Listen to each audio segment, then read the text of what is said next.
नमस्कार दोस्तों, आपका हमारे YouTube चैनल भैया इन्फोटेक सर्विसेज में स्वागत है।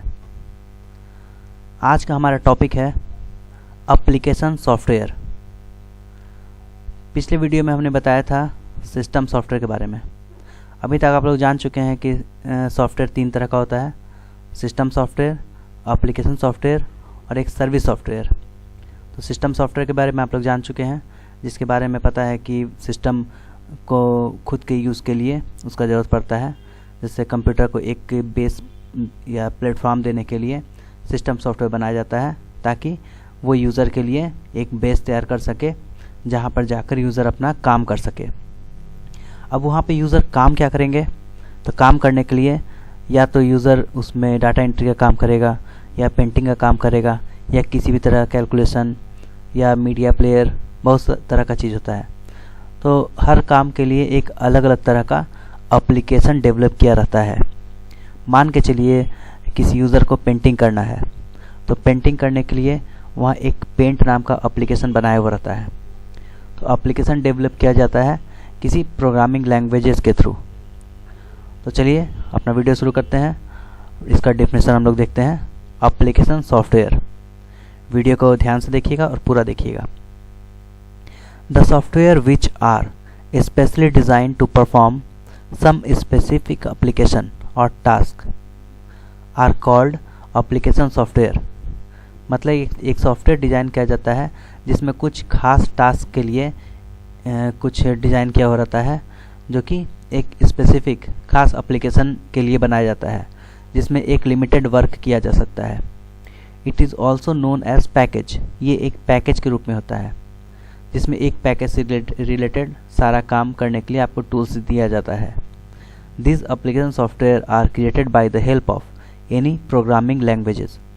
मतलब programming languages C++, Java, Oracle और भी बहुत सारा प्रोग्रामिंग लैंग्वेज होता है, जिसकी मदद से प्रोग्रामिंग करके प्रोग्रामर लोग, डेवलपर लोग आपके लिए एप्लीकेशन तैयार करते हैं। तो एप्लीकेशन सॉफ्टवेयर पे काम करना बहुत आसान होता है, बहुत ही ईजी होता है। जैसे जितना भी काम करना था वो प्रोग्रामर लोग कर चुके होते हैं। जैसे आपको किस किस चीज़ का ज़रूरत है, यूज़र फ्रेंडली बनाने के लिए एप्लीकेशन को किस किस टास्क का या टूल्स का ज़रूरत है, वो सब वो लोग प्रोग्राम करके रखे रहते हैं। चलिए एक एप्लीकेशन सॉफ्टवेयर हम लोग चेक करते हैं। Microsoft Paint, MS paint. तो ये पेंट है, तो इसमें आपको पेंट में क्या चाहिए? एक पेंसिल। आपको यहाँ पेंसिल दिया हुआ है, माउस ले जाने पे उसके बारे में लिखता है पेंसिल, और वो भी डेफिनेशन बनाया हुआ है, draw a free from line with the selected line with.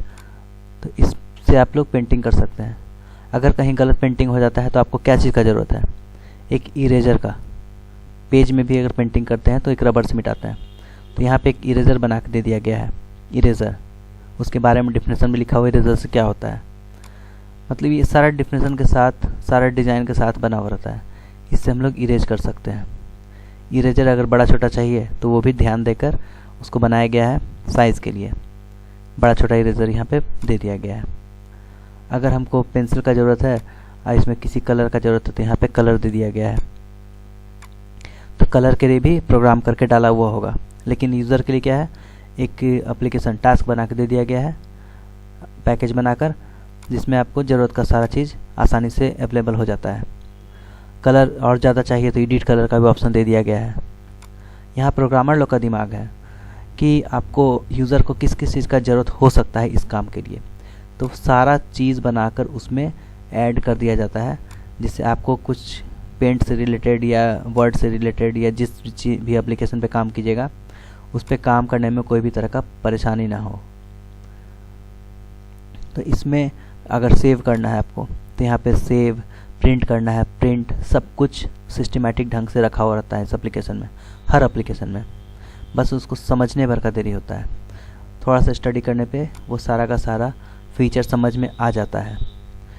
तो प्रोग्रामर लोग क्या करते हैं, इसको यूज़र फ्रेंडली बनाने का कोशिश करते हैं, ताकि सामने बैठा हुआ यूज़र एप्लीकेशन को आसानी से थोड़ा सा स्टडी करके समझ सके। ठीक है दोस्तों, इसको हम बंद करते हैं पेंट को। इसमें बंद कर रहे हैं तो ऑप्शन दे रहा है, do you want to save change to untitled.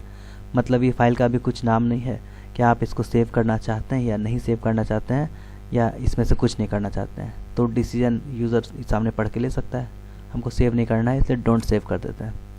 अगर सेव करते तो फिर नाम का स्टेप देता। तो ये था एक छोटा सा एप्लीकेशन सॉफ्टवेयर का सैम्पल। अब इसमें एग्जांपल में देखिए ये एप्लीकेशन सॉफ्टवेयर में कौन कौन सा हो सकता है। वर्ड हो सकता है जिसमें लेटर ड्राफ्टिंग से रिलेटेड सारा काम हो जाएगा।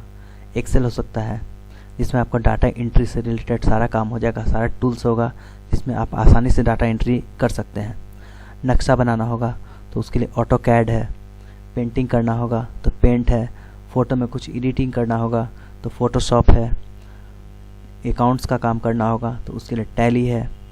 मतलब जो भी पैकेज आप सेलेक्ट कीजिएगा उस पैकेज में उस प्लेटफॉर्म से रिलेटेड हर टूल्स आपको अवेलेबल रहता है। गाना सुनना है तो आप मीडिया प्लेयर, VLC प्लेयर और भी बहुत सारा प्लेयर है उसको यूज़ कर सकते हैं। तो जो भी एप्लीकेशन पे आपको काम करना है वो आपको या तो प्री लोडेड रहेगा या तो अलग से इंस्टॉल करना पड़ता है। और वो डिज़ाइन किया हुआ रहता है प्रोग्रामर लोग के थ्रू, जिसमें सारा हेल्प के साथ बनाया हुआ रहता है एप्लीकेशन सॉफ्टवेयर। तो जिसको समझना बहुत ही आसान होता है, थोड़ा सा स्टडी करके समझा जा सकता है। अब कुछ एप्लीकेशन सॉफ्टवेयर में देखते हैं, जैसे यहाँ माइक्रोसॉफ्ट वर्ड, जीमेल एक वेब एप्लीकेशन है जिसको आप वेबसाइट पे डाला हुआ रहता है। जीमेल ऑफलाइन भी होता है जिसको आपको सिस्टम पे डाला हुआ रहता है। यूट्यूब है वो भी वेब एप्लीकेशन है जो कि वेब पे डाला हुआ रहता है। तो ये सब का सब एप्लीकेशन सॉफ्टवेयर होता है जिस पे आप लोग अपना ज़रूरत का सारा काम कर सकते हैं। तो एप्लीकेशन सॉफ्टवेयर अभी इतना ज़्यादा संख्या में है कि आप लोग उसको काउंट नहीं कर सकते हैं, और हर आदमी के लिए अलग अलग एप्लीकेशन का ज़रूरत होता है। तो एक आदमी सारा एप्लीकेशन पे तो पॉसिबल नहीं है काम करना, इसलिए सब अपने फील्ड के हिसाब से एप्लीकेशन सेलेक्ट करता है और कंप्यूटर में इंस्टॉल करता है, उस पर काम करता है। मान के चलिए ATM पे आप पैसा निकालने जाते हैं तो ATM में एक एप्लीकेशन डाला हुआ है जिसमें आपको पैसा निकालने का सारा फीचर, बैलेंस देखने का सारा फीचर दिया हुआ है। वो इतना यूज़र फ्रेंडली होता है। मान के चलिए आप इंस्ट्रक्शन देता है सामने से कि आपको कार्ड इंसर्ट करना है तो आप कार्ड इंसर्ट करते हैं, हिंदी इंग्लिश दोनों में देता है। आपको बैलेंस देखना है तो उसके लिए कौन सा बटन दबाना है, बैलेंस के लिए जगह देता है। आपको अगर पैसा निकालना है तो अमाउंट तक का जगह देता है, अमाउंट भरने का। जिसके पास ATM कार्ड है उसको पिन नंबर मालूम है तो वो पिन नंबर एंट्री करने का ऑप्शन देता है। मतलब इस तरह से बनाया रहता है कि सामने का यूज़र उसको आसानी से समझ ले, तो इसलिए उसको कहते हैं यूज़र फ्रेंडली। और जो एप्लीकेशन कुछ ऐसा होता है, थोड़ा टिपिकल होता है जिसको आसानी से समझा नहीं जा सकता है, वो थोड़ा उसको यूज़र फ्रेंडली नहीं कहा जा सकता है। मगर आज के डेट में ऐसा नहीं है। आज के डेट में जितना भी अपडेटेड एप्लीकेशन है सब यूज़र फ्रेंडली ही बनाया जाता है। बस उस फील्ड से रिलेटेड आपको थोड़ा सा ट्रेनिंग लेना पड़ता है। तो ये हो गया दोस्तों एप्लीकेशन सॉफ्टवेयर। इसके बाद आते हैं हम लोग सर्विस सॉफ्टवेयर में। तो सर्विस सॉफ्टवेयर भी एक तरह का एप्लीकेशन सॉफ्टवेयर ही होता है जिसको कंप्यूटर के अंदर जो कंपोनेंट या चिप्स लगा हुआ रहता है, प्रोग्रामिंग चिप्स, उसमें डाला होता है, इसमें इंस्टॉल किया हो जाता है ताकि वो कंप्यूटर को यूज़र और कंप्यूटर को एक दूसरे से इंटरफेस करवा सके। The software which provide services between user and computer are known as service software. Example में देखिए फर्मवेयर, कंपाइलर, इंटरप्रेटर, इसके अंदर बहुत सारा सॉफ्टवेयर होता है, ये सब एक कॉमन नेम हो गया। फर्मवेयर बहुत तरह का हो सकता है जो कि कंप्यूटर के चिप्स के अंदर, रोम के अंदर या प्रोग्रामिंग IC वगैरह के अंदर डाला हुआ रहता है। कंपाइलर होता है और इंटरप्रेटर होता है। ये सब क्या करता है कि वो सर्किट को पूरा करता है और उसके कमांड देने का जो प्रोसेस होता है उसको कंप्लीट करता है, ताकि हम लोग कीबोर्ड पे कुछ कमांड देते हैं तो उसको वो प्रोसेस कर सके, उसको पहचान सके और आउटपुट तक भेज सके या प्रोसेसिंग के लिए उसको रिसीव कर सके। तो ये हो गया सर्विस सॉफ्टवेयर। ठीक है दोस्तों, ये तीनों सॉफ्टवेयर के बारे में आप लोग जान लिए, सर्विस सॉफ्टवेयर, सिस्टम सॉफ्टवेयर और एप्लीकेशन सॉफ्टवेयर। सिस्टम सॉफ्टवेयर का वीडियो पिछले क्लास में हमने बताया था, उसका लिंक हम डिस्क्रिप्शन बॉक्स में डाल देंगे, उससे आप देख लीजिएगा। नेक्स्ट क्लास में हम लोग मिलते हैं टाइप्स ऑफ कंप्यूटर पे। टाइप्स ऑफ कंप्यूटर में हम लोग जानेंगे कि कंप्यूटर कितने टाइप का होता है और वो सब सारा टाइप कैसे कैसे काम करता है। तो ठीक है दोस्तों, आज की वीडियो में इतना ही। नेक्स्ट क्लास में हम लोग मिलते हैं टाइप्स ऑफ कंप्यूटर पे।